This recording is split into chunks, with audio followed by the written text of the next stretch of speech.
Namaste, lads and ladies. Welcome back finally to another tattoo story time. Been way too long. And today we are going to be talking about my DBD career and DBD history with a very gorgeous tattoo that was done well over 3 or so years ago.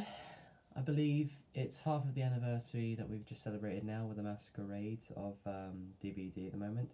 Been very good, got all the masquerade masks and got the new outfit for Hadikour, looks very good, and the Dredge as well. Haven't played much of the Dredge, but he's been a very good addition to the killer cast, basically, as is Hadikour. You obviously know my Rin tattoo. I decided to get Rin on my arm, basically the spirit, if you don't know her actual killer name. A funny little thing with this one, actually, is that you notice with the crows, this is a crow, that's a crow, well, technically they're ravens. But this one here is actually meant to be a little seagull. I thought to myself, why not incorporate something from my hometown tattoo artist, basically, because they come from Brighton as well. And I thought to myself, why not just get a little seagull, just hide it in black, basically. You might not be able to see it from this angle. There you go, you can see it better from this angle, basically. So I asked her, could you possibly make it blacked out, but make it in the shape of a seagull? Or make people think, oh wow, yeah, that's not a bad idea actually. Get it because it's from the tattoo studio within Brighton, basically, in your hometown, basically. So I thought, yeah, that's actually a good idea. The one thing I really found upsetting about this tattoo is, you see this bit where she's holding the handle of the blade? It's meant to come out this way and go upwards. The person has actually gone downwards with this, so it's not very accurate to a degree of it being in line properly. And this isn't the only tattoo I've got. The other one that I showed you the other day, you might not be able to see it, hold on. Ooh. Dog going mental, bless him. There they are. There's a Sadako from the Ring, sorry. And little Blighty there, offering her a little blight serum, basically. The interesting thing with this is that more than likely she will end up getting a blight skin sooner or later, the blighted serum look, whilst Blight has still yet to get any certain type of cosmetic that I've really enjoyed, apart from the ferryman outfit, basically. What I want to do actually is up my bicep.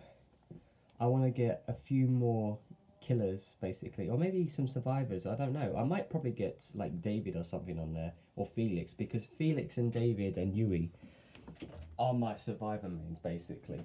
So I probably want to get them on chibi form sooner or later one day.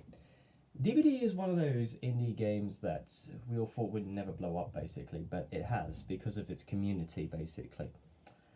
The community is one of the most friendliest, loveliest places you can be, but it can also be one of the most toxic. And I say that with a grain of salt, basically, because I've met some very lovely people, but I've also fallen out with some of those people as well because of differing opinions and shit like that, basically. They kind of let certain opinions get too above themselves, basically, and maybe I did as well. So, I can't really regret losing those friendships, really, because at the end of the day, if it wasn't strong enough to handle a full-on relationship, then it wasn't worth having in the first place, basically. You shouldn't regret it. You shouldn't regret the lost friendships you have, basically, especially if they weren't good for you in a certain sense. Hello, boy. Hello. We'll say hello. We'll say hello to the people. Hello. Bless him. He's a good boy. He's very jealous. Oh.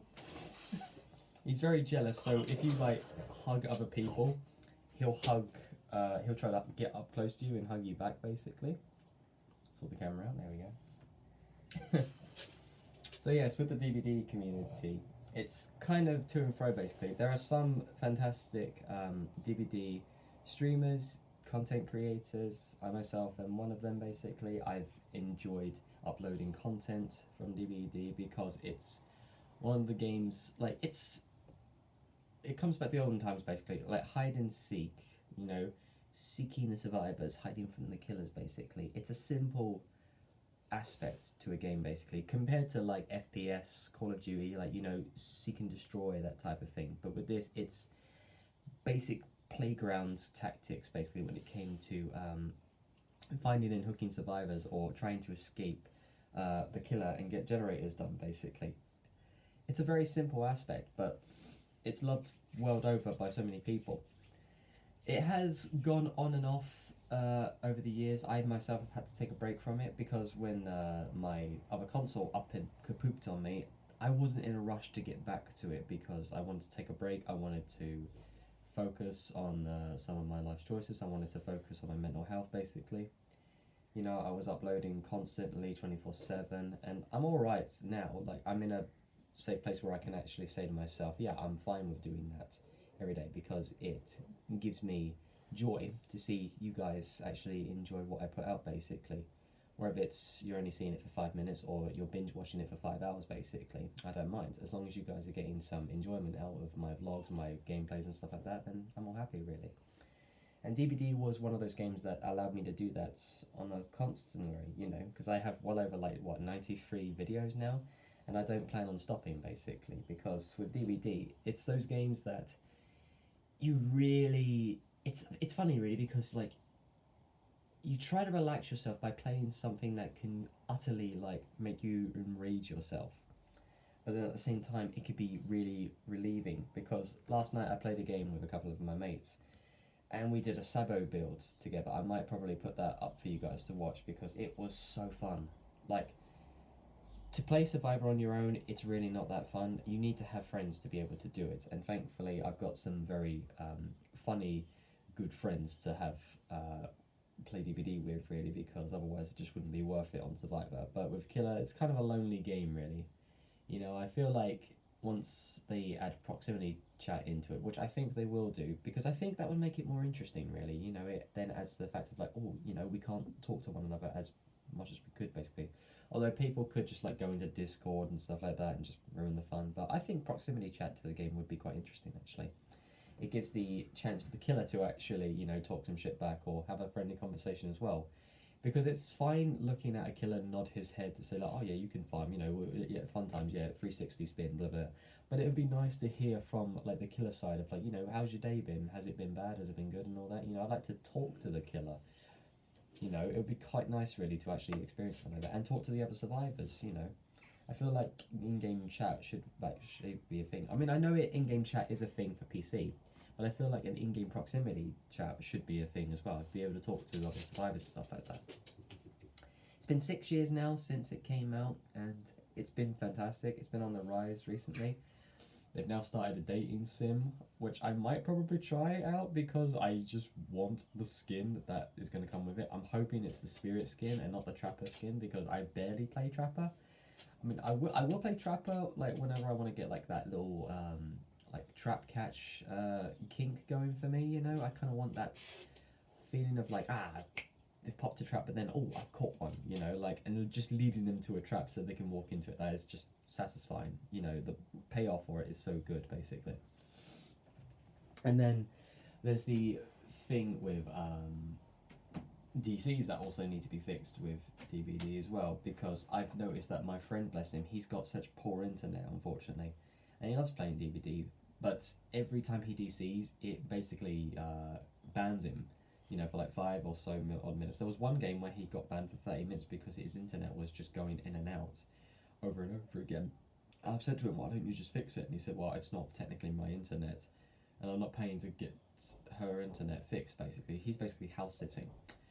So the interesting thing with that is that he's kind of in a rock in a hard place, really. Either he gets banned entirely from DBD, or he fixes the internet. I think I know what I'd like to do. Get that internet fixed, you know? It's not hard, you know, guy. Come on, man. We want you in our games, dude. We want to play games together. We don't want to have to see you get DC'd every 5 minutes. It's just the whole camaraderie thing with it as well. But then it's different when it goes too far, basically. Like, you'll hear people like complain about perks and stuff like that, or tunneling and camping and stuff like that. And I just think to myself, you let it get to you too easy. It's a game at the end of the day. But then at the same time, it's not just a game. You know what I mean? It's like a way of life for some people in a certain sense. I mean, even myself, I do rage sometimes at DBD. An awful lot of my friends love it when I rage because it's just so zany when I rage. Basically, you've probably heard me rage. You know, it's not pleasant for me, but it's sure it's pleasant for you guys, basically. But yeah, the interesting thing with DBD is that there's still some things to be fixed. The perk changes haven't really been that too great. There are some people that like some of the changes, but then there are some where it's just like, ugh, you've just nerfed some and buffed some in places, so you haven't really changed anything. You've just made one perk the same as another. It's like with borrowed time and off the record. Off the record basically now gives you 80 seconds endurance when someone unhooks you. So imagine you're at end game and they can just hold borrowed time and endurance on them for 80 seconds. So they can basically just take a hook for anyone else and then leave the map if they want to, basically. And borrowed time is now base kit. And here I am thinking to myself, well, maybe Hexarune should be base kit, you know. And I think they are making Hexarune base kit. No, they're not. No, they're not. I don't think they are. I feel like if they had made Hexarune base kit, that would make it interesting. You know, spawn a random Hexarune out on the map, then that would make it more interesting, basically. Because there are some killers that actually need perks to be able to play properly. Like with Sadako, I've noticed that there are an awful lot of Corrupt Intervention users. And I myself have found that Corrupt Intervention does help in certain situations. Like, it allows the killer to get a leg up, basically. It's the same with Trapper. Trapper had that same issue where he had to place his traps and he wasted so much time that they basically got all gens done by the time he was finished. It's unfortunate, really. And now they've started to do a thing where they've actually laid out traps on the map, so all you had to do is just go up to them and set them. I would rather have them already set and then have him move them at his own discretion, basically. I feel like they should be set and not have an add-on where, you know, it's so rare that, you know, it allows them to be set, but it has to be a red add-on. It's kind of, I don't know about that. But then again, it's so easy to catch people in traps these days that it's quite easy if you just put on the add-on where you, like, slick over the trap so it's harder to see. Then it would be very easy to catch people. You just put them in certain places where you'd think they'd run to, and they wouldn't expect it, basically, like around a corner, not over like a pallet or over like a wall with a vault, just a little bit to the left or a little bit to the right bit, or around the corner or up the top of the stairs where they can't see it. Not never at the bottom because they'll always see it. And like within tall grass and stuff like that, it's the tactics that you put into it basically as killer that makes it very difficult for them. But then with survivors, you have to coordinate it, especially when you're a solo queue. I've sometimes done better as solo queue than I have with other survivors, because depending on the team that I'm with, if they communicate to you well, then it's fine. But if you just hear people screaming left, right, and center, then you don't know what's going on. So you're kind of like, oh shit, you're like frazzled as well at the same time. I mean, it's fine. It's part of the game, you know. Like, we're scared shitless. We've got a killer after us, basically. I myself scream like a little girl when Sadako is chasing me. You know, that's just me being scared of a little girl in a white dress with black hair going down her face, as you do. But I'm at least going to tell them that she's following me and that she's probably going to break off, you know. So it's kind of like that, basically. It's a fun game, definitely worth playing, but you really want to bash your head against the wall, because I know there are some people on the dev team that love this game and want it to flourish and they want to do their best for it, but there's still some kinks with it. There's always been kinks with it, and I feel like it's owed to the people that play Dead by Daylight to actually, you know, get these things fixed, you know, get them done. Like, if I have to wait a whole year for a health operation to fix the game, then I'll gladly wait, as long as it fixes some of the stuff, because there are still lag spikes, there are still certain issues with killers rubber banding, there's issues with survivors, like, not being heard. Some of them still have, like, Iron Will on them, even without having Iron Will, basically. There's always a new glitch with every new patch, basically, and I'm tired of it getting like a band-aid on it, you know. That shit never fixes it, basically. And it's unfortunate, really, because I feel like it's slowly killing the game that an awful lot of people love, basically. And it's killing a community that an awful lot of people have grown up with over the past 6 years, basically. It's a place of escape, basically, to go and do your own thing, whether it be flashlighting killers and, you know, face camping survivors. I don't condone face camping, of course, but, you know, there's that one survivor, it just gets on your nerves so much, so I feel like it's benefited to just face camping, you know, to teach him, don't do that. You know, clicky clicky all you like, but don't freaking teabagging clicky clicky. There's like BM rules to stuff like that. I'm not gonna tunnel and face camp, but if you're gonna click me and you're gonna teabag and you want to show me how good of a survivor you are, all right then I will tunnel you if you want me to. The rules play differently to each team that I'm faced with, basically. If they're a respectable team, then I'm going to play normally. I'm going to hook you, go to someone else, hook them, go to someone else, so on and so forth. Depending on the situation, I will tunnel if there's like one gen, two gens, maybe three of them are off healing. So you have to like give something to put the survivors in a bit of a trouble. But then sometimes when you tunnel, it can be bad for the killer. So you have to know your limits, basically. And there have been times when I've been caught out where I've been basically, I've managed to hook all survivors, but I've never been able to kill one.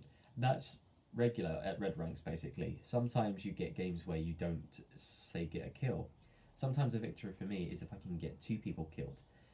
But I found that I have to lower my expectations because, if you don't get certain things done, then you end up failing on others. Like I've noticed with some killers, they get tunnel vision going after a survivor. I've seen so many killers just pass me on a gen, and I've not even looked at them because I know they're just chasing that other survivor because they piss them off so much. Like Sabo builds. Damn, if you want to piss a killer off, just run Sabo builds, man. They are so angry by the end of in-game chat, basically. Like I had one guy message me like good game and all that, but did you have to bring a green toolbox? I was there all day trying to get the thing, and you just kept saving her, and I'm like, I'm sorry, mate, I'm sorry. At that point, I wanted him to hook me to get some points, because there are times when you bully the killer so much that you feel bad for it, but then there are times when you don't feel bad for it, when it's like a basement bubba or one of those farm fakers. You know what I mean? The guys that like to farm with you, like give you a couple of gens and then they hook you and then just face camp you. Those ones, those types of scum. Honestly, that's a scummy move to do that type of shit. If you want to farm, message the guys. Like, yeah, if you want to farm, then we can farm. But if they say no, then all right, we'll just play a normal game. Don't just like hook someone, like stare at them for 30 seconds, and then wait for them to get saved, and then like come up behind them and count for borrowed time. Like, 1, 2, 3, 4, 5, 8, and then that's not fun for anyone. And if you think that's fun and skillful, it's not. You're not going to be improving as a killer anytime soon. And I've noticed that with survivors, they'll normally play exposed killers to get into the game, which is fine because like killers like Michael and Ghostface and Bubba are very good for beginners, so it helps them learn how to do like loops because they have to connect with loops. They have to go with the loops because with the M1 killers, they can't loop very well like certain killers like Sadako, basically, and Rin's been nerfed into the ground where she has to rely solely on her phasing and mind games to get anything done, basically, and her add-ons. It's the same with Wraith, basically, because Wraith's add-ons are so good depending on the perks you use and depending on the add-ons, because there are some green ones that go well with purples. The red clapper is very good, but also the yellow bone clapper is fantastic because although it makes a sound, you don't know where he actually is unless you hear the whoosh, because the whoosh kind of lets you know he's within like 40 meters of range, basically. I could talk days in and days out about tactics. I feel like I annoy my friends with it too much. They're like, oh, yeah, we know this already, you don't have to talk. But I get into it because I just love tactics within the DBD mindset of like killer versus survivor and survivor versus killer, basically. So, yeah, as you do. Yeah, so what I'm going to do, hopefully within a few months' time, I'm going to try and build up a little thing of the roster on my arm, basically. So, obviously I've got very little room on my forearm, basically. I'm not going to be doing my palm anytime soon. I will get it done because I need to get something similar to this, basically, to fill this in because symmetry and all that. I'm going to be crying my eyes out when I get it done, though, because that was awful, and that was only 40 minutes to get stick and poked. So what I'm going to do, I'm going to try and maybe do the bicep area along here. I've got my taekwondo guys here, and I've got Kakashi Hatake up here, so I can't put anything there. So what I'm going to do is I'm going to try and fill out this little area on my bicep with hopefully some other killers, maybe Freddy, Michael, and some survivors like Yui, David, and Felix, because I feel like Yui, David, and Felix, and Jeff are probably my most played survivors. And I like their lore. I like their lore in this story, basically. David being the first gay survivor. It's a piece of history for the community, so I want to get him on my arm basically. He's also got an interesting backstory, you know, with Rick and all that, and Felix being one of the original kids of the cultist group. Well, not the cultist group, but they actually are trying to find the cultist group to stop them and the entity basically, along with Elodie. Basically, Elodie is part of that same group, and with Yui being a very strong-willed woman, she basically is one of the coolest characters. Like, how many characters you see coming in on a motorcycle, getting off, and just standing toe in toe with a 8-foot monster of an Oni demon, basically. You know, that screams cool to me. So I'll be more than likely getting those guys on my arms, maybe in chibi form. I kind of want to look for a good artist, see if they can actually do that, because I feel with chibi, it's going to be small enough to fill out that little area without going overboard on the area, because the bicep is not a nice place to get done, I've heard. So I kind of want to, well, I also know, because with this little thing here, my mala bead, it kind of went under. And that's a very special tattoo. I'll talk about that someday, because it actually involves my mum, and I want to get her on one of these tattoo story times to talk about it actually, because yeah, it's very important to us. So I'll talk about that when I get the opportunity. But with that, lads and ladies, I thank you ever so much for my little rant story time on DBD. A very good game to play, a very frustrating game to play sometimes, with a very love-hate relationship with the community and the devs in tow, basically, you know. So, with that, lads and ladies, I thank you ever so much for watching another one of my tattoo story times. Hopefully tomorrow I will be bringing out a God of War or Bloodborne gameplay. I do not know yet. I believe I will do Bloodborne first, because it's been a while since I've did Bloodborne. I think it's been like a week or so, so I'll put that out for you guys, and then I will go to God of War, and then go to and fro between First Class Trouble and a new book that I'm doing. Basically, it's the second version of Sadako, which is the kind of a more light-hearted version, so it's not as dark as the first one. So hopefully you'll probably get more enjoyment out of that book. So, with that, lads and ladies, thank you ever so much for watching, and as always, take care and have a beautiful, lovely, fantastic day. Take care, my friends.